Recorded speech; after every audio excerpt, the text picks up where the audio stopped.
происходит полевой выход под названием «Основа обеспечения жизнедеятельности в зимний период в условиях автономного пребывания».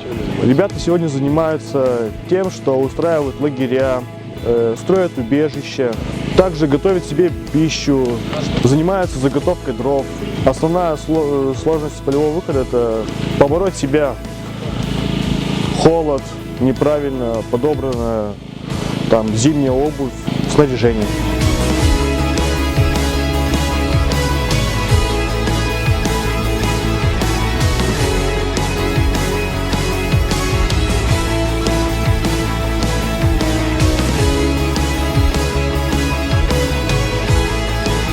Всего у нас проходит 3 этапа.